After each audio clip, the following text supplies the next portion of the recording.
ராதே கிருஷ்ணா சகீஸ். இன்றைய தினம் நாம் காமத்வஜி அவருடைய சரித்திரத்தை பார்க்க இருக்கிறோம். காமத்வஜியோட சேர்த்து புவனசிங் சௌகான் அவருடைய சரித்திரம், பிறகு தேவாஜி, இந்த 3 பேருடைய சரித்திரத்தையும் பார்க்க இருக்கோம். இவா ராஜஸ்தான் பக்தர்கள். ராஜஸ்தான்ல இவா பக்தர்கள். இவா வைஷ்ணவாள் பக்தர்கள். இந்த கலியுகத்துல மட்டும்தான் பக்தனுக்கு குறைந்த சாதனை ஆனா அதிகமான கிருபை செய்றார் பகவான். மற்ற யுகத்தினை விட இந்த கலியுகம் தான் ரொம்ப போற்ற வேண்டிய யுகம். 4 யுகத்திலயுமே பகவான் பக்தாளுடைய வாக்க சத்தியம் பண்றது அப்படின்றத ஒரு பிரதிஜையா வச்சுன்னு அதை பண்ணிட்டு இருக்கான். சத்திய யுகத்துல பிரகலாதனுக்கு அந்த மாதிரி பண்ணான். ஹிரண்யகசிபு காசோ எதிச சர்வத்திர கஸ்மா ஸ்தம்பே ந திருஷ்யத்தே அப்படின்னு சொல்லிட்டு, இந்த ஸ்தம்பத்துல உன்னால காமிக்க முடியுமா நரசிம்மனை? ஏன்பா முடியாது? இந்த ஸ்தம்பத்திலேயே அவர் பிரகடனம் ஆவாரேப்பா அப்படின்னே இரண்யகசிபு இந்த கை முஷ்டியை வச்சு அந்த கம்பத்தை ஓங்கி குத்தின உடனே அதுல இருந்து ஸ்ரீ நரசிம்ம சுவாமி பிரகடனம் ஆனார் இல்லையா? பிரகலாதனுடைய சத்தியம் விதாதும் நிஜபிருத்திய பாஷிதம் அப்படின்ற மாதிரி பிரகலாதன் தன்னுடைய பக்தன் அவனோட வாக்க சத்தியம் பண்றதுக்காக அந்த கம்பத்திலேருந்து தோன்றினார் இல்லையா? அதே மாதிரி திரேதாயுகத்துல விபீஷணனும் அனுமாரும் ஒரு நாள் பேசின்னு இருக்கா. அப்ப ஹனுமான் சொல்றார், இந்த மாதிரி நான் என் தலையிலேருந்து கால் வரைக்கும் பூரா ராமன் தான். என் கையில இருக்கிற கதா, என் நெத்தியில இருக்கிற திலக்கம், என் மார்புல போட்டுருக்கிற கண்டி, நீ எங்க பார்த்தாலும் எல்லாத்துலயும் என்னுடைய ராமன் தான் இருப்பான். அது சரிப்பா, எல்லாத்துலயும் ராமா ராமான்னு எழுதிக்கிற, நெத்தியில திலகம் போட்டு அங்க ராமான்னு எழுதிட்ட, கையில கதையில ராமான்னு எழுதிட்டு இருக்க, எல்லாத்துலயும் ராமான்னு எழுதிட்டு இருக்க, அது சரி. உள்ள ராமன் இருக்கானா? தேகத்துக்கு வெளியில நீ எழுதி வச்சது எல்லாத்துலயும் ராமன் தான், அது சத்தியம். ஆனா உன்னுடைய உள்ள ராமன் இருக்கானா அப்படின்னு கேட்ட உடனே ஹனுமார் உடனே சீதாராம யுகலத்தை தியானம் பண்றார். தன்னுடைய ஹிருதயத்தை அப்படியே பொளந்து காட்டுறார். உள்ள சீதாராம யுகலம் ஜுலிச்சுன்னு இருக்கு அப்படியே. உடனே ஆஹா, நான் இப்படி கேட்டேன்றதுக்காக உடனே இப்படி பண்ணிட்டியேப்பா அப்படின்றார். இல்ல, நான் பண்றது இருக்கட்டும், நான் சொன்னதை சத்தியமாக்கணும்னு அந்த சீதாராம யுகலம் என்னுடைய ஹிருதயத்துல உங்களுக்கு இப்ப காட்சி தராளே, இதுதான் பெருசு. என்னுடைய வாக்க சத்தியம் பண்ணானே பகவான் அப்படின்னு நமஸ்காரம் பண்றார். ஆக திரேதா யுகத்திலையும் பக்தனுடைய வாக்க சத்தியம் பண்றதுக்காக வேண்டி இப்படி வர்றார். அப்புறம் துவாபார யுகத்துல நம்ம தான் பாகவத்துல படிக்கிறோம் நிறைய. கிருஷ்ணன் விதுரரோட வீட்டுக்கு, என் வீட்டுக்கும் வருவார் அப்படின்னு சொன்னார். விதுரர் போய் காமிச்சார். அதே மாதிரி திரௌபதி சபையில அந்த மானத்தை காப்பாத்துறதுக்காக கடைசியில கோவிந்தான் 2 கையும் தூக்கின உடனே அப்படியே தான் சேலையா பொழிஞ்சு அவளுடைய மானத்தை காப்பாத்தினார். அப்புறம் அவ வனவாசம் பண்ணும்போது ஒரு சங்கட்டத்திலையும் அவன் மாட்டிக்கும் போது தானே பிரத்யட்சமா போக முடிஞ்ச டயத்துல போய், இல்லாத சமயத்துல தன்னுடைய கருணையினால அவளுக்கு அனுகிரகம் பண்ணி இப்படி அவளுக்கு பிரத்யட்சம் ஆகி அவளுடைய வாக்க சத்தியம் பண்ணி அவளை காப்பாத்தினார். இப்படி இல்லையா? இந்த துவாபார யுகத்திலயும் அப்படி நிறைய பண்ணியிருக்கார். அப்புறம் கலியுகத்துல பக்தாளோட வாக்கு, கலியுகத்துல பக்தாள் தான் அந்த பக்தாளோட வாக்க சத்தியம் பண்ணணும்னு சொல்லிட்டு நிறைய பண்ணியிருக்கார். நரசிங் மேத்தாக்கு பண்ணலையா? எத்தனையோ பேருக்கு பண்ணியிருக்கார். இதுல இப்போ நம்ம பார்க்க போறது ராம்பாஜி மகாராஜ் ஒரே சபையில 6 ஒரே ஸ்லோகத்துல ஒரு பந்தியில 6 பக்தாளை பத்தி சொல்லியிருக்கார். அதுல நம்ம இப்ப புவனசிங் சௌகான் அதுதான் பிரதமம். அத முதல்ல பார்ப்போம். இவர் சித்தோடு ராணாஜி இடத்துல, சித்தோடுன்ற ஒரு ஊரு ராஜஸ்தான்ல, அந்த சித்தோட்ல ராணாஜி கிட்ட வேலை பார்க்கிறார் புவனசிங் சௌகான்றவர். அவர் சேனாதிபதி ரூபத்துல அவர் வேலை செஞ்சுட்டு இருக்கார். அது கலியுகத்துல ஒரு பெரிய மகா உதாரணம் இவர். இது ரொம்ப ரொம்ப போற்றத்தகுந்த பக்தாள்ல பக்தராஜ்னு சொல்லணும் இவரை. இந்த சித்தோட்ல யாரு இந்த சிம்மாசனத்துல உட்கார்ந்துட்டாலும் அவளை ராணாஜின்னு தான் கூப்பிடுவா. மீரா ராணா விக்ரம் ஜி அப்படின்னு சொல்லிட்டு அவரையும் ராணாஜின்னு தானே கூப்பிடுறா. அதனால இந்த ராணாஜிக்கு இவர் சேனாதிபதியா இருக்கா. இவருடைய அப்பா இருந்தார் இல்லையா, ராணாஜியா. அப்போ இவருடைய அப்பா வந்து இந்த மோனசிங் சவுகானுடைய அப்பா சேனாதிபதியா வேலை பார்த்திருக்காரு. அதே மாதிரி இப்ப பிள்ளை வேலை பார்க்கறான் அவரோட பிள்ளைகிட்ட. இப்படி அவ பரம்பரையா ராஜா குடும்பத்துக்கு இவாளும் பரம்பரையா சேனாதிபதியா வேலை பார்த்துன்னு வந்துட்டு இருக்கா. அதுக்கப்புறம் அதுக்கு வந்து இவாளுக்கு வந்து 2 லட்சம் பட்டா அப்படின்னு சொல்லிட்டு சம்பளம் கொடுத்துருவா. அவ ராஜஸ்தான்ல வந்து எவ்வளவு தேச பக்தர்கள் இருந்தாலோ அந்த அளவுக்கு வைஷ்ணவ பக்தர்களாகவும் அவ இருந்தா. அவளால அப்படி தேசபக்தி பண்ணி அப்படி அவ உண்மையா இருக்க முடிஞ்சது எதனாலன்னா அவளுடைய வைஷ்ணவ பக்தியினாலதான். இந்த புவனசிங் சௌகான் வந்து பெரிய சேனாதிபதி பதவியில இருந்தா கூட மகா வைஷ்ணவர். இந்த குடும்பமே வைஷ்ணவ பக்தி பண்றவா தான். அவ அப்பாவும் அப்படிதான் இருந்தா. அவ அப்பா காலமாயிட்டா, ஆனா அவ அம்மா இருக்கா. இவ வந்து ராஜாக்கு ரொம்ப ரொம்ப சின்சியரா வேலை செய்வா. இவா குடும்பம்னாலே ராஜாக்கு வந்து ஒரு தனி பிரியம் ஜாஸ்தி. ஒரு நாளைக்கு சம்பவம் இது. ஒரு நாளைக்கு ராஜா வந்து சபையில உட்காந்து இப்படி பேசிட்டு இருக்காரு. இவரும் நின்று இருக்காரு, சேனாதிபதியும் இருக்காருங்க. அப்புறம் ராஜா வந்து சரி கொஞ்ச நேரம் நம்ம இப்படி வன வேட்டைக்கு போயிட்டு வரலாம் அப்படின்னு சொல்லிட்டு குதிரையை எடுக்கிறார். இவரை புவனசிங் சௌகானை பார்த்த உடனே இவரும் கிளம்பிடுறார் பின்னாடியே. சில வீரர்களும் பின்னாடியே வரா. இவன் வனத்துல போயிட்டே இருக்கா. போகும்போது ஒரு மான், ரொம்ப அழகுன்னா அழகு சொல்லவே முடியாது, அப்படி ஒரு அழகு. அதோட கண்ணே அப்படி ரொம்ப சௌந்தரியமா இருக்கு. ராஜாக்கு என்னவோ அந்த மானை பிடிக்கணும்னு தோணிடு. அதனால ராஜா ரொம்ப ஃபாஸ்டா போறார். பின்னாடியே புவனசிங் சௌகானும் போயிட்டு தான் இருக்கார். ஒரு ஸ்டேஜுக்கு மேல ராஜாவால முடியல. உடனே புவனசிங் சௌகான் கிட்ட சொல்றார், எப்படியாவது அந்த மானை பிடிக்கணும்னு எனக்கு ஆசையா இருக்கேப்பா அப்படின்ற. அதுக்கு என்ன, நான் போறேன் அப்படின்னு சொல்லிட்டு புவனசிங் சௌகான் ரொம்ப ஃபாஸ்டா போறார். போய் கடைசியில என்ன பண்றார், மான் ஓடுற ஓட்டத்துக்கு குதிரையால ஓட முடியுமா? அது மான் துள்ளி ஓடுறது. அப்புறம் ஒரு இடத்துல இருந்து அப்படியே அவருடைய தல்வாரை வாழை வீசுறார். வீசின உடனே அந்த சத்தத்தை கேட்டு அது திரும்பி பாக்குறது, கரெக்டா போய் அதோட கழுத்துல விழுந்த உடனே அது அப்படியே அங்கேயே துடிச்சு அப்படியே இறந்துடுறது. அப்புறம் அப்படிதான் பாக்குறாரு, அது வந்து கர்ப்பமா இருக்கு. ஒரு 10 நிமிஷத்துக்கெல்லாம் இவர் துடிச்சு போயிடுறார். ஐயோ, நம்ம இவ்வளவு பெரிய வைஷ்ணவனா இருந்துட்டு இப்படி ஒரு ஹத்தி பண்ணிட்டோமே, ஜீவ ஹத்தி பண்ற மாதிரி நேர்ந்ததே, இது என்னடா, இது பெரிய சோதனையா போயிடுது. ராஜா கேட்ட மாதிரி அந்த மானையும் எடுத்துன்னு போய் கொடுக்க முடிய போறது இல்ல, அது போயிடுது. அடுத்தது நம்மளுக்கும் இந்த ஜீவஹத்தி பாவமும் வந்துடுது.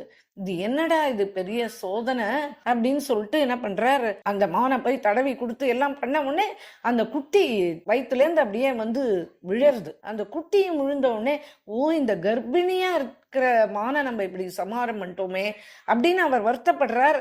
5 நிமிஷத்துக்குள்ள அந்த குட்டியும் இறந்து போயிடும். அவ்வளவுதான், அவருக்கு சோகம் பிடிபடல, அவரால் முடியுமே இல்லை. உடனே ராஜா வந்து, அதனால என்ன, பரவாயில்ல, எனக்கு தெரியும் அது மாதிரி அது ஆயிடும்னு சொல்லிட்டு, பரவாயில்ல விடு, நம்ம போலாம் அப்படின்னு சொல்லிட்டு அவர் ரொம்ப சர்வசாதாரணமா கிளம்பி வந்துடுறார் அரண்மனைக்கு. இவன் வந்து கிளம்பி ஆத்துக்கு போறான். போன உடனே ஆத்துக்கு போய் கை கால் அலமிண்டான், குளிச்சான், கை கால் அலமினான், எல்லாம் பண்ணிட்டான். வெளியில வந்தான், ஒன்னும் சாப்பிடல, ஒண்ணுமே பண்ணல. தேம்பி தேம்பி தேம்பி சின்ன குழந்தை மாதிரி அழ ஆரம்பிச்சிட்டான். ராத்திரி பூரா தூக்கம் இல்லை, சாப்பிடல. காலையில எழுந்த உடனே கண்ணு எல்லாம் பொதன்னு வீங்கி இருக்கு. அம்மா வந்து காலையில எழுந்த உடனே குழந்தைய பார்த்து, புவனசிங் சௌகான், இன்னைக்கு நீ எதுக்கு போகணும் இல்லையாப்பா ராஜசபைக்கு அப்படின்னு கேக்குறா. எத்தனை மணிக்கு போகணும், நான் எல்லாம் ரெடி பண்ணட்டுமா அப்படின்னு கேக்குறா. உடனே அவன் சொல்றான், அம்மா, இனிமே அதுக்கு வந்து வேலையே இல்லை. என்ன சொல்ற அப்படின்னு கேக்குறான். இல்ல, நேற்று இந்த மாதிரி நான் வந்து ராஜாவோட கிளம்பி இதுக்கு போனேன், இந்த வனத்துக்கு போனேன். அந்த மான் ஒன்று முன்னாடி ஓடின்னு இருந்தது. அந்த மானை பிடிக்கணும்னு ராஜாவும் எவ்வளவோ ட்ரை பண்ணார். அப்புறம் சொன்னார், நீ அந்த மானை பிடிச்சுன்னு வந்துடும் அப்படின்னு என்கிட்ட சொன்னார். உடனே நான் வந்து போய் பிடிக்கலான்னு சொல்லிட்டு போனா, அது எத்தனை தூரத்துக்கு அது ஓடினாலும் அதனுடைய ஓட்டத்துக்கு இந்த குதிரையால முடியல. அப்புறமா எப்படியோ நான் வந்து அந்த என்னுடைய தல்வாரை வீசின உடனே அது ஒரு இடத்துல நின்றுடுத்து. ஆனா அது கரெக்டா போய் கழுத்துல விழுந்ததுனால அது அந்த க்ஷணமே பிராணனை விட்டுடுத்து. அப்புறம் பார்த்தாதான் அது வந்து கர்ப்பிணி மான். அது வயிற்றுல ஒரு குழந்தை கொஞ்ச நாளில பிறந்தது. அந்த குழந்தையும் பிராணனை விட்டுடுத்து. ஆக மொத்தத்துல நான் ஜீவஹத்தி பண்ணிட்டேன், 2 ஜீவஹத்தி நேத்து. இனிமே எனக்கு இந்த மாதிரி உத்தியோகமே தேவை இல்லை, இந்த மாதிரி நான் ஒத்துக்க முடியாது, எனக்கு எனக்கு மனசு ரொம்ப உடைஞ்சு போயிடுது, எனக்கு வேண்டாமா, நான் இனிமே போக மாட்டேன் வேலைக்கு அப்படின்னு சொல்லிடும். நன்னா இருக்கு. நீ நீ வேலை பார்க்கறத ரொம்ப பெருசா சொல்றியே, நீ உங்க அப்பா பார்க்கலையா, உங்க தாத்தா பார்க்கலையா, பரம்பரையா நம்ம இந்த சேனாதிபதி உத்தியோகம் தானடா பார்த்துன்னு வந்துட்டு இருக்கோம். இல்லம்மா, அஹிம்சா தான் பரம தர்மம், என்னால இந்த ஒத்துக்க முடியாதுமா, அவளுக்கு என்னவோ எனக்கு அது தெரியாது, ஆனா என்னால இதை ஒத்துக்க முடியாதுமா, நான் இனிமே வேலைக்கு போக மாட்டேன் அப்படின்னு சொன்ன உடனே அவ அம்மா சொல்றா, சரிடா, எல்லாம் சரிதான், நம்மளுடைய வேலையே ராஷ்டிர சேவா தான், நான் அப்படிதான் உங்களை எல்லாம் வளர்த்துருக்கேன், அப்படி இருக்கும்போது இப்ப திடீர்னு வந்து நான் போக மாட்டேன் அப்படின்னா நீயே நினைச்சு பாரு, நம்மளுடைய பரிவாரம் எவ்வளவு பெரிய பரிவாரம், இந்த பரிவாரம் உட்காந்து சாப்பிடணும்னா எத்தனை ரூபா வேணும் ஒரு மாசத்துக்கு. அதுக்கப்புறமா நம்ம தினம் நம்ம ஆத்திர டாக்கூர் வச்சு இவனுக்கு கிருஷ்ணனுக்கு பூஜைகள் சேவைகள் எல்லாம் பிராமணால வச்சு பண்ணிட்டு இருக்கோம், அதுக்கு எவ்வளவு செலவாகுது. அதுக்கப்புறமா பிராமணாளுக்கெல்லாம் நம்ம வந்து ஆகாரம் எல்லாம் கொடுக்க வேண்டாமா, அதுக்கு எவ்வளவு ஆறுது. இப்படியே நீ ஒண்ணு ஒண்ணா நினைச்சிட்டு வாடா. நீ நீ சொல்றது வந்து சரியா இல்ல, இத்தனை பேர் பிழைக்கிறான் உன்னால, நீ இப்ப திடீர்னு வந்து நான் வேலைக்கே போக மாட்டேமா அப்படின்னு சொன்னா என்ன, இந்த பிராமண சேவை என்ன ஆகும், வைஷ்ணவ சேவை என்ன ஆகும், அதுக்கப்புறமா டாக்கூர் சேவை என்ன ஆகும், அப்புறம் நம்மளுடைய பரிவாரத்துக்கு எப்படி ஆகாரம் கிடைக்கும், இப்படி ஒரு பெரிய தர்ம சங்கடம் வந்துருத்தே நம்மளுக்கு. சரி, நீ அதுக்கு நம்ம அதுல இருந்து நம்ம எப்படி இதுல இருந்து வெளியில வரணும் அப்படின்றதுதான் நம்ம யோசனை பண்ணணுமே கண்டு, உடனே நான் வேலைக்கு போக மாட்டேன் அப்படின்னு நீ சொல்ல முடியாதுப்பா, நான் வேலைக்கு போக மாட்டேன் அப்படின்னு நீ சொல்ல முடியாது, நான் வேணா இப்போ உனக்காக ஒரு யுக்தி சொல்லட்டுமா அப்படின்றா. சரி, என்ன சொல்லுமா, சொல்லு, நீ சொல்றதும் எல்லாம் சரிதான், ஆனா எனக்கு மனசு ஒப்பலையே. இல்லடா, நான் ஒரு யுக்தி சொல்றேன் கேளு. தினமுமா இந்த சண்டைகள்லாம் நடக்கிறது அது இல்லையே, தினம் நம்ம போருக்கு போகணும் அவசியம் இல்லையே, அது வரும்போது அதை அப்ப பார்த்துக்கலாம். ஆனா நித்தியபடிக்கு நீ வந்து இந்த உலோகத்துல பண்ண தல்வார் தானே வச்சுட்டு இருக்க, வேண்டாம், நீ மரத்துல ஒரு தல்வார் பண்ணி வச்சுக்கோ, இப்படி ராஜாவோட போகணும்னா அதை யூஸ் பண்ணிக்கோ, மரத்துல ஒரு வால் பண்ணி கொடுத்துறேன்டா, நானே பண்ணி தரேன் உனக்கு, நீ அதை வச்சுக்கோ, அப்புறம் உனக்கு இந்த பிரச்சனை வராது இல்லையா. திடுதிப்புன்னு இப்படி எல்லாத்தையும் நிறுத்திட்டா ரொம்ப சிரமம்டா, அதனால நீ இப்படி சரி, அம்மா சொல்றதும் ஒரு விதத்துல கரெக்டா தான் இருக்கு, அது போர் வரும்போது அப்ப பாத்துக்கலாமே, அது அடிக்கடி வரப்போறது இல்லையே. சரி, ராஜாவோட வெளில போறதுக்கு தானே, அதுக்கு நம்ம இதையே வச்சுக்கலாம், பரவாயில்ல, அம்மா சொல்றது சரிதான், இப்ப திடீர்னு நம்ம வேலையை விட்டு நிக்க வேணாம், நம்ம மர வாழைய வச்சுப்போம் அப்படின்னு சொல்லிட்டு, நான் அம்மா நல்ல புத்தி சொல்லியிருக்காளே பரவாயில்ல அப்படின்ன உடனே மறுநாளைக்கே அவன் அம்மா அந்த மாதிரி ஒன்று பண்ணி கொடுத்துட்டா குழந்தைகிட்ட. நீ நீ பாட்டுக்கு இருடா, நீ போகாம இருக்காத, வேலைக்கு போயின்று, நீ என் மாதிரிலாம் விட்டுறாத அப்படின்னு தினம் நல்ல வார்த்தை சொல்லுவா. இவனுக்கு ஒரு தம்பி ஒருத்தன் இருக்கான், அவன் வந்து பயங்கர பொறாமக்காராம.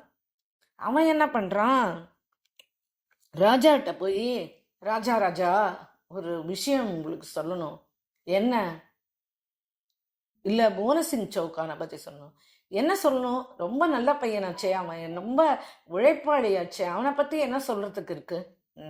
இல்ல, அவன் கையில இருக்கிற தல்வார் தெரியுமா, அது வந்து மரவாள் தான் வச்சுருக்கான், அவன் வந்து உலோக வாள்லாம் வச்சுக்கல அப்படின்னு சொல்றான். முதல்ல வெளில போ, ஏதாவது ஒண்ணு வந்து சொல்லிட்டு இருக்காத, வெளில போ அப்படின்னு ராஜா கோபமா வெளில தடுத்து விட்டுறார். திரும்பி ஒரு வாரம் கழிச்சு வரான், இதே வேலை அவனுக்கு. திரும்பி ஒரு வாரம் கழிச்சு வரான், வந்து ராஜா உங்ககிட்ட ஒன்று சொல்லணும், நான் சொல்றத நீங்க நம்ப மாட்டேன்ற, நீங்க ஒரு நாளைக்கு பரீட்சை பண்ற மாதிரி எல்லாரையும் வாள் எடுக்க சொல்லுங்க, அப்ப அவன் வச்சுட்டு இருக்கிறது மரவாளா இல்லையான்னு உங்களுக்கே தெரியும், நான் அப்ப எதுக்கு போய் சொல்லணும், சொல்லுங்க பார்க்கலாம். இப்பெல்லாம் அவன் வைஷ்ணவன் ஆயிட்டான், பரம வைஷ்ணவன் ஆயிட்டான், அவன் பக்தி பண்றான், அவன் திலக்கம் என்ன, அவன் கண்டி என்ன, அவனுடைய பஜனை என்ன, அப்படி இருக்கான், அதனால அவனுக்கு வந்து இந்த வேலையெல்லாம் ஒத்து வராது ராஜா. அதனால அவன் என்ன சொல்லிட்டான், நான் இனிமே இந்த வாழை எடுக்க மாட்டேன் அப்படின்னு உடனே எங்க அம்மா அவனை கெஞ்சி, இல்லடா நீ வேலைக்கு போகலன்னா வீடு நடக்காதுடா, இவ்வளோ பெரிய பரிவாரம் எப்படிடா நம்ம இது பண்றது, அதனால வேண்டி நீ வேலைக்கு போ, நான் உனக்கு மரவாழை இது மாதிரி பண்ணி கொடுத்துட்றேன்னு எங்க அம்மா யுக்தி பண்ணி இந்த மாதிரி பண்ணா. ராஜா சொல்றான், இதெல்லாம் நீ அனாவசியமா அவனை பத்தி என்கிட்ட புகார் பண்ணாத, எனக்கு இப்பவும் அவனை பத்தி நீ அப்படி சொல்றதை ஏத்துக்க மனசு இல்லை, இதெல்லாம் தப்பு. திரும்பி ஒரு வாரம் கழிச்சு திரும்பி வரான். ராஜா, நான் சொன்னதுக்கு அப்புறம் என்னதான் இருக்கு சொல்லுங்க பார்க்கலாம். என்ன போய் நீங்க தப்பா நினைச்சுக்கிறீங்க. ஆனா உண்மை அதுதானே ராஜா. நீங்க என்ன தப்பா நினைச்சுக்கிறேன்னு நினைச்சு எனக்கு இந்த ஒரு வாரமா நிம்மதியா நித்திரையே இல்லை. நான் உண்மைய சொல்ல போய் கடைசியில என் மேல பழி வந்த மாதிரி ஆயிடுத்து அப்படின்னு சொல்லிட்டு புலம்புறான். புலம்பின உடனே ராஜா சொல்ற, சரி போயிட்டு வா, அப்புறம் பார்க்கலாம் அப்படின்னு சொல்லிடுறார். ராஜாவுக்கு உள்ளேயே வேலை செய்யறது, இருந்தாலும் நம்பிக்கையே இல்லை. பூனசிங் அப்படிலாம் பண்ண மாட்டான், அவன் நல்லவன் அப்படின்னு அவன் மேல ஒரு பெரிய அபிப்பிராயம். ஒரு நாளைக்கு இப்படி ராஜசபையில உட்காந்துருக்கா, எல்லாரும் இருக்கா ராஜசபையில, பூனசிங் சௌகானும் இருக்கான், எல்லாருமே வந்திருக்கா. அன்னைக்கு ராஜா தோணித்து, தினம் இவன் வந்து ஏதோ ஒரு புகார் பண்ணிட்டு இருக்கான், அவன் வந்து நம்ம வந்து அவன் பேச்ச கேட்கலாம்னு நினைச்சுக்கிறான். ஆனா பூனசிங் சௌகான் அந்த மாதிரி தப்பு பண்ண மாட்டான், எனக்கு அவன் மேல பரிபூர்ண நம்பிக்கை இருக்கு, அதனால இன்னைக்கு நம்ம பார்ப்போம் அப்படின்ட்டு ஒத்தத்துறையா கூப்பிடுறான். உன்னுடைய வாளை எடுத்து காமி, வாள் எப்படி இருக்குன்னு பார்க்கணும்னு ஆசையா இருக்கு, அதுல எவ்வளவு இது இருக்குன்னு பார்க்கணும், அது எப்படி இருக்குன்னு பார்க்கணும், அதனுடைய சமத்காரத்தை பார்க்கணும் அப்படி இப்படின்னு சொல்றான். உடனே ஒத்தத்துறையா கூப்பிட்டவுடனே எல்லாம் ஒத்தத்துறா வரா, எல்லாம் வாழை உருவி காமிக்கிறா. ஆஹா, பேஷ் பேஷ் பிரமாதமா இருக்கு, அதனுடைய மினுமினுப்பு, அதனுடைய ஜொலிப்பு அப்படின்னு ஒன்னொன்னத்தை பத்தியும் ஒண்ணு வர்ணிக்கிறான்.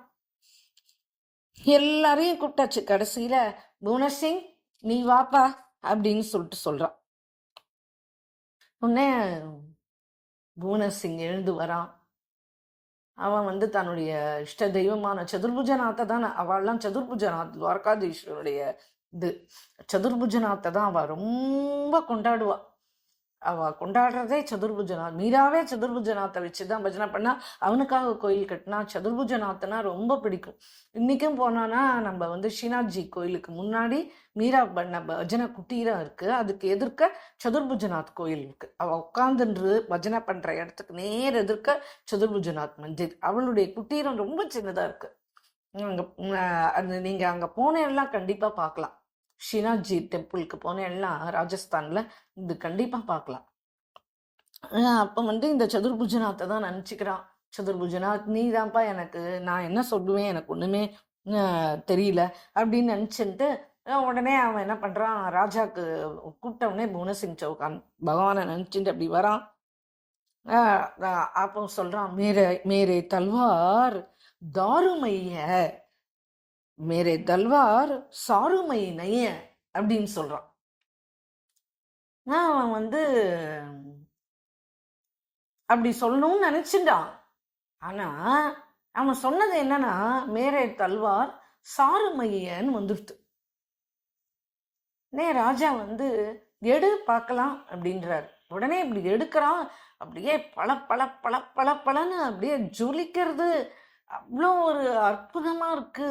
சே, இந்த மாதிரி ஒரு இவ்வளோ நல்ல தல்வார் நீ வச்சுட்டு இருக்க, நல்ல வாழ் வச்சுட்டு இருக்க, ரொம்ப சபாஷ் அப்படின்னு சொல்லிட்டு சொல்றான். ஆனால் எல்லாருக்கும் ஒரே இதுவா இருது, எல்லாரும் தான் அவ தல்வாரை காமிச்சா, யாரையுமே ஒன்றும் சொல்ல, பூனசிங்க மட்டும் இவ்வளோ கொண்டாடுற அப்படின்ன உடனே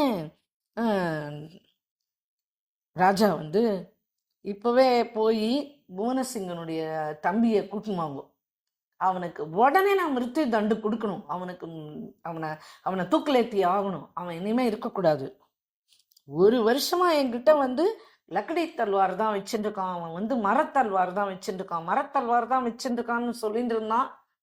இன்னைக்கு என்னடானா இவன் வந்து உலோகத்தல்வார் தான் வச்சுட்டு இருக்கான். இப்படி அவனை பத்தி தினம் என்கிட்ட போய் சொல்லி, தினம் என்கிட்ட இப்படி வந்து அவன் புகார் பண்ணான், அவனை இப்பவே தூக்கில் இருக்கணும், அவனை கூட்டின்னு வாங்குவோம் அப்படின்னு. உடனே பூனசிங் சௌகான் நேரா ஓடுறார். ராஜாவுடைய சிம்மாசனத்துக்கு பக்கத்துல படிக்கட்டுல ஏறி ராஜாவுடைய காலை போய் அப்படியே கட்டி பிடிச்சுன்னு அழறான். இல்ல வேண்டாம், அவனை நீங்க அந்த மாதிரி சொல்லாதீங்கோ, அவன் சொன்னதுதான் சரி. என்ன சொல்ற பூனசிங், என்ன சொல்ற அப்படின்னு கேட்குறா ராஜா. ஆமா, அவன் சொன்னதுதான் சரி, நான் வந்து உலோகத்துல தல்வார் வச்சுக்கல, நான் வந்து மரத்தான தல்வார் தான் வச்சுட்டு இருந்தேன் இந்த ஒரு வருஷமா, அதை தான் அவன் சொல்லியிருக்கான், அவன் மேல எந்த தப்பும் இல்லை, அவனுக்கு எந்த தண்டனையும் கொடுக்காதீங்கோ, அவன் வந்து சரியாதான் சொல்லியிருக்கான், ஆனா நான் வந்து உங்ககிட்ட பொய் சொல்லி இது வரைக்கும் ஒரு நாள் கூட உங்க எதிர்க்க நான் பொய் சொன்னதே கிடையாது. இப்பவுமே நான் என்ன சொல்ல வந்தேன்னா, மேரா தல்வார் தாரு ஹை, மேரா தல்வார் சாரு நஹி ஹை அப்படின்னு சொல்றதுக்கு தான் நான் வந்தேன். ஆனா எப்படி என் வாயில என்னுடைய தல்வார் சாருதான்னு வந்தது, உலோகம் தான் வந்தது. நிஜமாவே என் கையில என்னுடைய உரைப்பைக்குள்ள நான் வச்சிருந்த வாள் வந்து மரத்தால் ஆனதுதான். ஆனா அது இப்படி எப்படி இப்போ அந்த உலோகமா ஆச்சு? அது வந்து சாதாரணமா கூட இல்ல. அது இப்படி ஒரு தக தக தகன்னு மின்றது. இது என்ன என்ன அதிசயம்? என்ன ஒண்ணுமே புரியல. உடனே இது வந்து சதுர்புஜநாதனுடைய கிருபதான். பக்தாங்சா வச்சன சத்திய கையிலே அப்படின்ற மாதிரி என்னுடைய வாக்க சத்தியம் பண்ணணுன்றதுக்காக பகவான் வந்து இப்ப வந்து இந்த மாதிரி பண்ணிட்டான். என் வாயிலையும் எப்படி இப்படி வந்தது, என் உரைப்பையிலையும் எப்படி இது மாறித்து, இது எல்லாமே அந்த சதுர்புஜநாத்தோட லீலை தான் அப்படின்னு அவனே ராஜா அப்படியே வந்து சாஷ்டாங்கமா காலில் விழுந்துட்டான். அப்பா பூனசிங் அப்படின்னு சொல்லிட்டு அவனை கட்டி பிடிச்சிருந்து, ஆஹா நீ வந்து எப்பேற்பட்ட பக்தன், நீ இப்படி ஒரு பெரிய அதிசயம் பண்ணி காமிச்சியே, என்னால இது வந்து நிஜமாவே ரொம்ப அதிசயம். நீ நீ இனிமே சபைக்கு வர வேண்டாம், நீ இனிமே எப்படி நம்ம வாழ்க்கை நடக்கும் அப்படின்னு தானே நீ பயந்த, நீ கவலைப்படாத. இவனுக்கு மாசம் இவனுக்கு எப்பவுமே நம்ம எவ்வளவு இது கொடுக்குறோம் அப்படின்னு சொல்லிட்டு கேட்குறான் அந்த கணக்கு அதிகாரியை பார்த்து. இவருக்கு வந்து நம்ம 2 லட்சம் பாட் கொடுக்குறோம், வேண்டாம் இனிமே 4 லட்சமா மாத்துங்க அதை. வா நீ உன் பரிவாரத்தை நன்னா பார்த்துக்கோ, வர வைஷ்ணவாளுக்கு நன்னா போஜனம் பண்ணு, சுவாமி சேவை, அதிதி சேவை, எல்லா சேவையும் கோ சேவை எதையும் நிறுத்தாது, நீ எப்பவும் பண்ற மாதிரி பண்ணின்று, நீ இனிமே வர வேண்டாம், இப்படி எனக்காக நீ பயப்பட வேண்டாம், உங்ககிட்ட சாட்சாத் பகவானே இப்படி பிரீத்திகரமா இருக்கும்போது உன்ன மாதிரி 4 பக்தாள் என் நாட்டுல இருந்தா எனக்கு எந்த பயமும் கிடையாது, எவனும் என்னை எதிர்த்து வரமாட்டான், அதனால நீ வந்து சந்தோஷமா நீ போய் இருப்பா, நீ கவலையே படாத அப்படின்னு சொல்லிட்டுனே. இல்லை என் தம்பியை நீங்க ஒன்றும் பண்ணிடாதீங்கோ அப்படின்னு சொன்னோடனே, இதுதான் பக்தனுக்கு அழகுப்பா, சாதாரண குடும்பமா இருந்தா என்னை பத்தி இப்படி சொன்னானே அவனை 2 போடுங்கன்னு சொல்லுவா, அப்படி சொல்லாம என் தம்பியை ஒன்றும் பண்ணாதீங்கன்னு சொல்லிட்டு இவ்வளோ பெரிய நடந்த விஷயங்கள் அத்தனையும் நீ சொல்லிட்டியே, ஏன் இந்த மாதிரி முடிவெடுத்த அப்படின்னு கேட்டவுடனே அப்போ சொல்றான், இல்லை ராஜா நான் உங்களோட பின்னாடி வந்த வனத்துல அப்படி நான் வரும்போது நீங்க வந்து அந்த மானை பிடிச்சுன்னு வர சொன்னேன், நான் அதுக்காக குதிரையில அவ்வளவு விரைவா நான் போய் கூட அந்த மானுடைய வேகத்துக்கு போக முடியல, என்னுடைய தல்வாரை தூக்கி விசிறினேன், உடனே அந்த மான் இறந்துடுத்து, உடனே பக்கத்துல போய் அதை பார்த்தா அதுக்கப்புறமா தான் தெரிஞ்சது அது கர்ப்பிணின்னு, அது வயிற்றுல இருந்து அந்த குழந்தை வந்து விழுந்தது, அந்த குழந்தையும் 5 நிமிஷத்துல செத்து போயிடுத்து. இந்த ஜீவ ஹத்தியை பார்த்த உடனே என் மனசு ரொம்ப நொந்து போயிடுத்து, நானே ஒரு மகா வைஷ்ணவனா இருந்துட்டு இப்படி ஜீவஹத்தி பண்ணலாமா, இது ரொம்ப பாவம் இல்லையான்னு தோணித்து. அன்னைக்கு ராத்திரி பூரா நான் அழுதேன், சாப்பிடல.